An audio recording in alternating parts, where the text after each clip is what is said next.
well-done profile. That feels like it's compounding on top of each other. Yeah, when hearing that, especially when he used the word as sensitive, you know, a lot of guys hear that word and want to run away from it. Being sensitive to a number of different energies in the league is totally natural.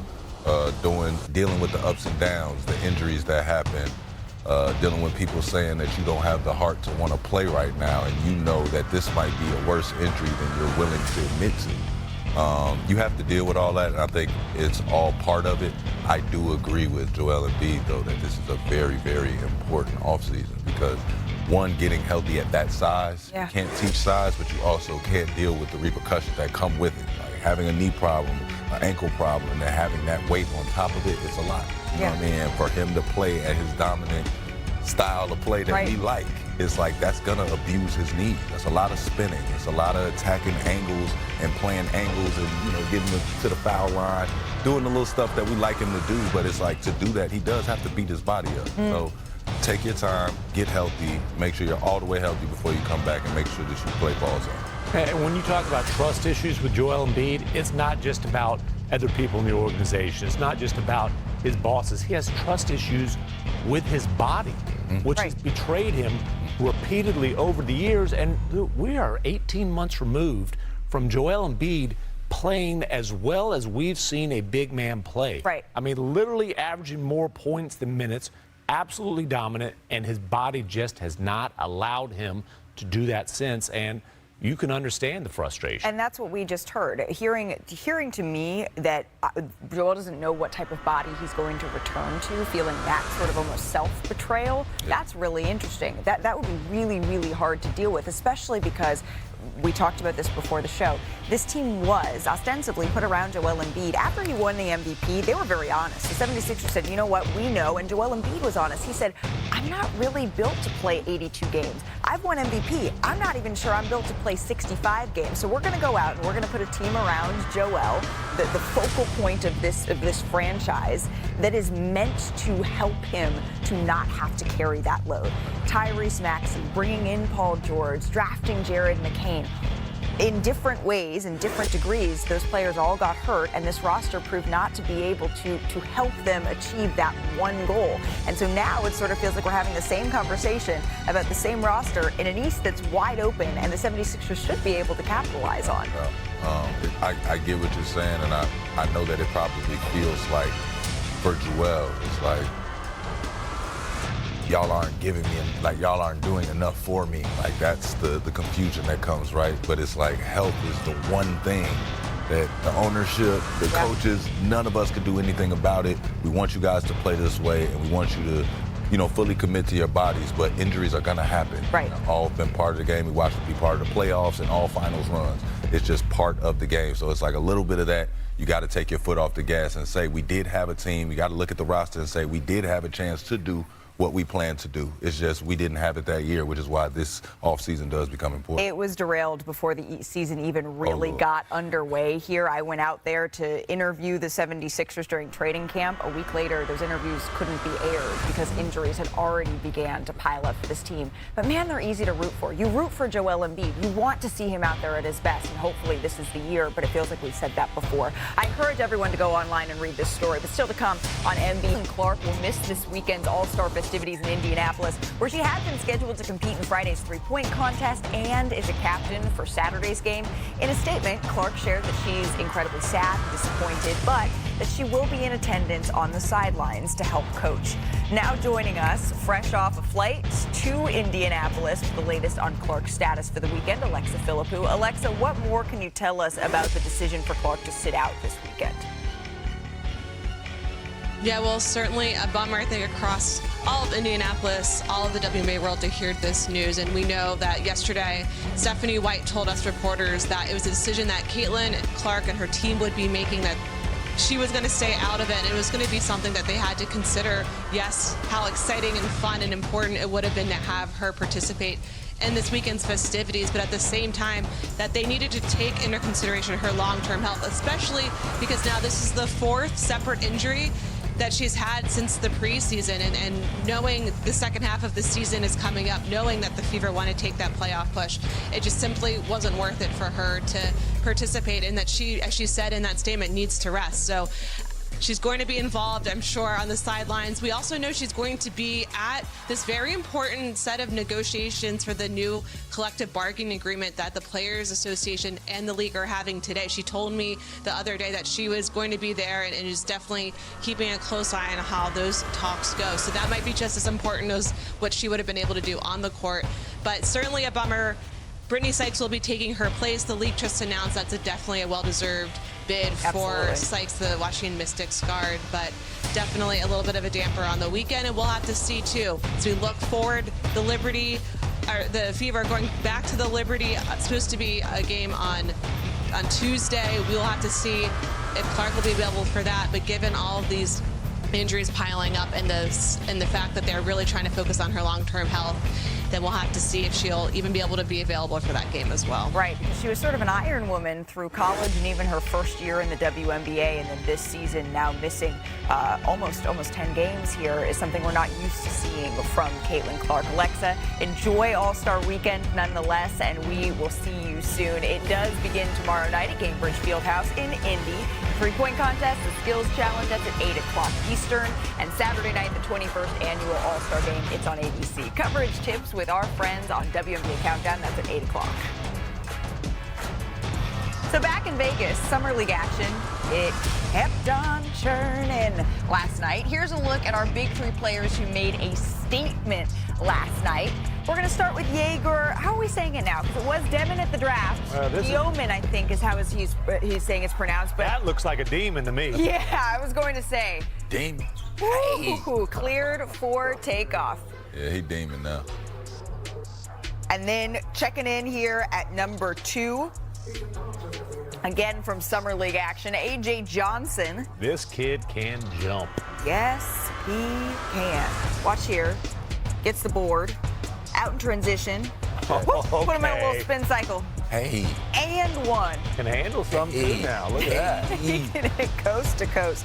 The Wizards would lose this game, but we got the highlight. At number 1, Yuki Kawamura. There you go. The Bucks and the Bulls here. See him on the Bulls. Kawamura drives, dime, no-look bounce pass. I can see you. You gotta see three when the pass is that pretty. Oh, yeah, you got to. The pressure is on you. He did have 6 assists in the game, and the Bulls go on to win. Hey, in case you missed it, we need to work on our connection here on NBA today. Amon, I appreciate the love. Oh, my God. I got a little solo act there. That's okay. Oh, my God. Oh, my Lord. We're like the Sixers. We got some serious chemistry problems. Well, we have a whole offseason that we get to work on it. Still to come on NBA Today. Let's get to Oklahoma City. Has OKC gone from the upstart to unstoppable? Why some believe Shea just launched the NBA's next dynasty. All that coming up right here on NBA Today. Word, I will announce it with that type of energy. It's a big if. Congratulations, though, to Shea, taking home the ESPY for Best Athlete Men's Sports. It is rare territory, just the 8th basketball player to take home this award, going back to Michael Jordan, who won at the very first ESPYs in 1993. But the trophy case is getting pretty full. This is just the last couple of months. A regular season MVP, Western Finals MVP, now 2 ESPYs, Best NBA Player and Best Athlete. We're not even counting the Larry O'Brien. I know the ESPY mom probably doesn't get the same positioning on the shelf maybe as the Finals MVPs, but he beat Ohtani, he beat Saquon, he beat Josh Allen. It feels like the year of Shea, it's just continuing. It's Shea's world, and we're all just living in it, Tim. Well, and you mentioned Michael Jordan there. Look, if you're talking about the season that SGA just had, it is the best season by a guard in the NBA, start to finish, since Michael Jordan's prime. And I can throw you some statistical cases. There you go. Look, that's the kind of company he's in. And then you talk about winning the scoring title, the MVP, the Finals MVP, leading the Thunder to a championship. Now, the question is, can he be like Mike over the long term. Is this the first of several for the Thunder? That is certainly a possibility. I love that all the Thunder players showed up. They were up for a team award as well. But to support Shai, even in the middle of the summer, everybody was there to sort of make sure their main man knew that we are still here to support you. You were so great on the Hoop Collective podcast during the NBA Finals, Amon, putting into perspective what his run meant. Was there a single aspect of it that impressed you the most? My biggest thing that I watched with Shai is his ability. We talked about it a little bit before. People play checkers. Yeah. And he plays chess so well at the end of games that people don't pay attention to. If you watch Shai at the end of games, you'll see him pick matchups. But he's not just picking the matchup for who he can beat off the dribble. Shai already knows I can beat any of you guys off the dribble. 1 through 5, I'm going to get off. I'm going to get where I want to get to. But you start seeing him pick who is the help man. And I'm like, I only seen a LeBron do that. I can tell you whether Shai is going to pull up or shoot one of them floaters in between shots. I can tell you how he's going to do that based upon what matchup he drew. Right. But he will not put the game in your hands, and I think that is so impressive. You watch a lot of guys put the game in the ref's hands, put the game on your defensive rotation. Shai has figured it out where it's like, oh, I see what y'all are doing. Y'all trying to get the ball in my hands, but I'm shooting a 12-footer from right here. It's going to have to be a fade to stay away from your shot blocker over here. Right. But I'm going to get here, and to watch him be elusive to get there is insane.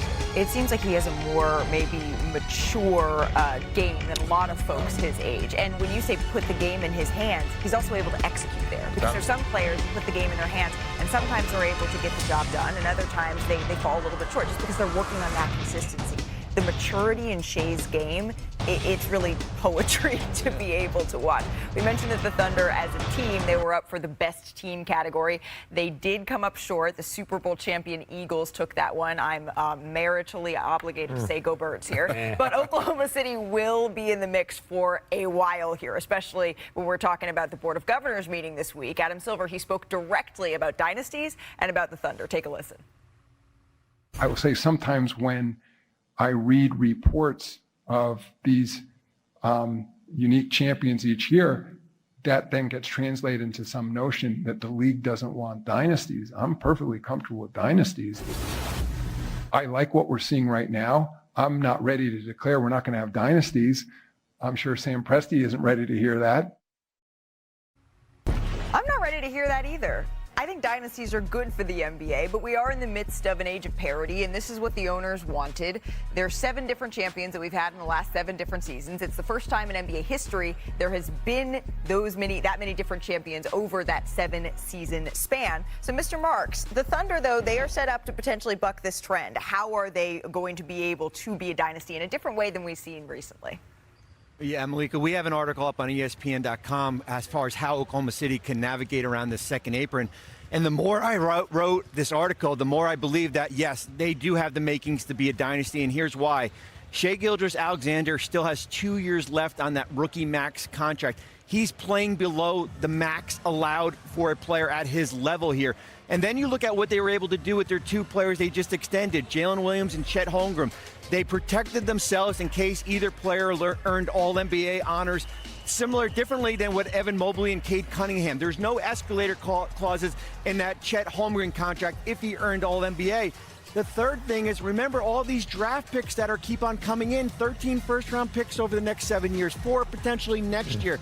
They've done a terrific job as far as staggering their contracts in the future. Yes, there'll be changes eventually, maybe in the future in Oklahoma City, but the core with the 3 players, with Shai, Chet, and Jalen Williams, those 3 players under 26 years old will be the constant face of this organization. I'm guilty, Bobby, and you know this, of when the Boston Celtics won a championship, Iman, we sat around this desk and we talked about whether or not they would be the next dynasty in the NBA. Because looking at it, they had all of the pieces, but they were really, really expensive. So I will call out that we're doing it once again with the Thunder, but do you think that they are built a little bit differently for that type of success? I think they're built way different. Okay. Yeah, he was giving me the side eye when I said Boston. He said, really? Really? Well, when you look at Boston, I think we fail to realize the competitive nature of 2 guys that are both supposed to be the main guy. whether we feel that way or not, Jaylen Brown thinks he's the guy. That's what makes him good. The Finals MVP voters. That's what makes said him that too. go. You know, but when you look at Jason Tatum, so easy to build around him, get around him, and have a structured say that he's the best player. So I understand it. But when you look at the Thunder, you look at a bunch of guys that are willing to stand behind every guy that goes to do an interview.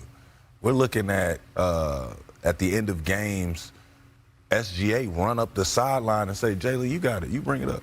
You go ahead. You take it and just have that come up. And then at the end, we all know SGA's the guy. Mm-hmm. And to see that, you know, I just feel like that's the DNA that you need when you start talking about a dynasty. When we start talking about the Steph Currys, the Michael Jordans, we knew at the end of the game who you got to deal with. That's what I see from OKC. It's easier to have a dynasty, quote unquote, in my terms, when you have that DNA. And you look at the dynasty that didn't happen in Oklahoma City when they had 3 future MVPs on one roster. And obviously, Kevin Durant, Russell Westbrook, James Harden, all phenomenal talents, didn't necessarily fit together, didn't enhance the talent of each other. Harden had to go get his own team. Russ and Kate